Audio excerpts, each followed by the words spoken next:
রংপুরে আবু সাঈদ হত্যা মামলার অভিযোগ গঠনের শুনানি চলছে। গ্রেপ্তার সাবেক প্রক্টর শরীফুল ইসলাম সহ ৬ আসামিকে সকালে ট্রাইব্যুনালে হাজির করা হয়েছে।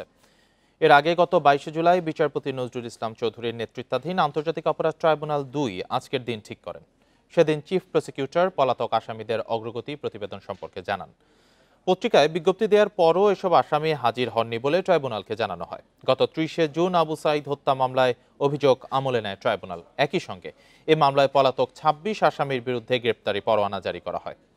গত বছরের ১৬ জুলাই রংপুরে পুলিশের গুলিতে নিহত হন আবু সাঈদ। এদিকে আশুলিয়ায় ৬ মরদেহ পোড়ানোর মামলায় অভিযোগ গঠনের শুনানি আগামী ৭ই আগস্ট। এছাড়া লক্ষ্মীপুরে ৫ জনকে হত্যা মামলায় ৩ আসামিকে গ্রেপ্তার দেখিয়ে একদিন জিজ্ঞাসাবাদের অনুমতি দিয়েছে ট্রাইব্যুনাল ২। এ বিষয়ে আরো জানাতে আন্তর্জাতিক অপরাধ ট্রাইব্যুনাল চত্বর থেকে যোগ দিয়েছেন সহকর্মী জাহিদুল বাশার।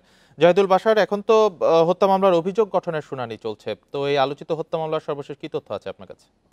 রাকিব, ধন্যবাদ আপনাকে। দেখুন, অনেকগুলো নতুন বিষয় ইস্যু এসছে এবং মানবতা বিরোধী অপরাধের এখন পর্যন্ত জুলাই আন্দোলনকে কেন্দ্র করে যতগুলো মামলা হয়েছে, আপনি যদি একটু গুরুত্বপূর্ণের বিবেচনায় হিসাব করেন তাহলে শেখ হাসিনার মামলাটি প্রথম দিকে এবং তারপরে অন্যান্য মামলার ভিতরে আবু সাঈদের মামলাটা কিন্তু গুরুত্বপূর্ণ। কিন্তু জুলাই আন্দোলনের প্রথম শহীদ ধরা হয় তাকে বলা হয়। সুতরাং সেই মামলার অভিযোগ গঠনের শুনানি এখনো চলছে, শেষের দিকে। আমরা এতক্ষণ কয়েক ঘন্টা ধরে ছিলাম। দেখুন, এখানে অনেকগুলো বিষয় আসছে। এই মামলার প্রধান আসামি তিনি কিন্তু রংপুরের বেগম রোকেয়া বিশ্ববিদ্যালয়ের তখনকার যে ভাইস চ্যান্সেলর ছিলেন ডক্টর হাসিবুর রশিদ, তিনি হচ্ছে প্রধান আসামি এবং তার বিরুদ্ধে সহ মোট ৩০ জন আসামি আছে। এখানে ৩টে ভাগে ভাগ করা হয়েছে। আসামিদের ভেতরে রংপুর বিশ্ববিদ্যালয়ের ৪ জন শিক্ষক রয়েছে, রংপুর বিশ্ববিদ্যালয়ের প্রক্টর যিনি একজন গ্রেপ্তার আছেন, রংপুর বিশ্ববিদ্যালয়ের বিভিন্ন সেকশন অফিসাররা রয়েছেন, সেখানের কর্মচারীরা রয়েছেন, আরো কর্মকর্তারা রয়েছেন। অর্থাৎ বিশ্ববিদ্যালয়ের অংশ, প্রশাসনিক শিক্ষক সহ প্রশাসনিক একটি অংশ এই মামলার আসামি। আরেকটি হচ্ছে রংপুর বিশ্ববিদ্যালয়ের তৎকালীন ছাত্রলীগের নেতাকর্মীরা অনেকে আসামি রয়েছেন এবং তৎকালীন সময়ের একজন ছাত্রলীগের নেতা আকাশ, তিনি অলরেডি গ্রেপ্তার আছেন।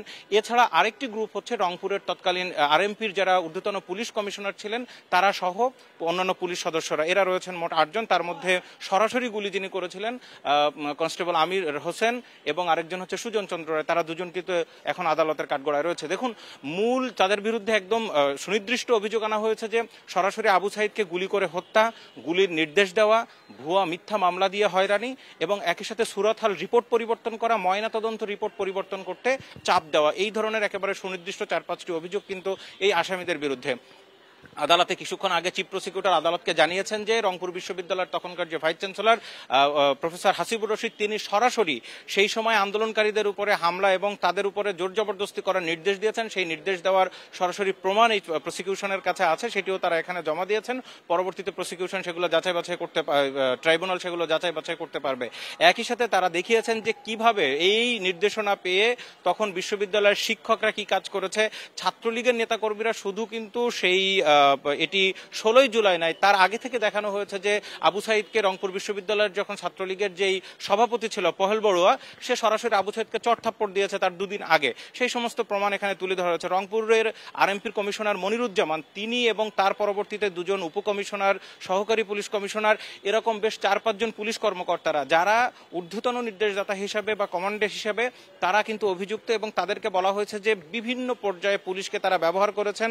শেখ হাসিনার থেকে যে গুলির নির্দেশনা সরাসরি গেছে, সেই নির্দেশনা তারা মাঠ পর্যায়ে নির্দেশ দিয়ে সেটির বাস্তবায়ন ঘটিয়েছেন। একই সাথে সবচেয়ে আলোচিত যে বিষয়টি এসছে যে রংপুরের যখন আবু সাঈদের ময়নাতদন্ত করা হয়, সেই ময়নাতদন্ত রিপোর্ট 4 বার পরিবর্তন করা হয়েছে। সেখানে একজন সাচিপের যিনি সভাপতি ছিলেন, তিনি ডাক্তার, তাকে আসামি করা হয়েছে। আবার রংপুর মেডিকেল কলেজ হাসপাতালের ফরেন্সিক বিভাগের চিকিৎসক রাজিবুল ইসলাম, তিনি এই মামলার সাক্ষী, অর্থাৎ তিনি এই ফরেন্সিক রিপোর্ট তৈরি করেছিলেন।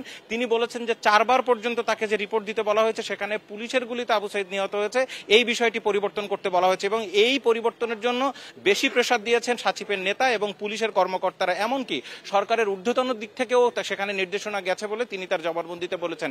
সব মিলিয়ে অভিযোগ গঠনের রাষ্ট্রপক্ষের শুনানি কিছুক্ষণের মধ্যে হয়তো শেষ হবে এবং পরবর্তীতে আসামি পক্ষ এবং স্টেট ডিফেন্স লয়ার যারা রয়েছে তাদের শুনানির জন্য অন্য কোনো দিন হয়তো নির্ধারণ হবে। কিছুক্ষণ পরে চিফ প্রসিকিউটর তিনি আসবেন, ব্রিফ করবেন, তখন আমরা আরো বিস্তারিত জানতে পারবো। আবু সাঈদ হত্যা মামলার অভিযোগ গঠনের শুনানি চলছে। ট্রাইব্যুনাল চত্বর থেকে সর্বশেষ জানাচ্ছিলেন সহকর্মী জাহিদুল বাশার।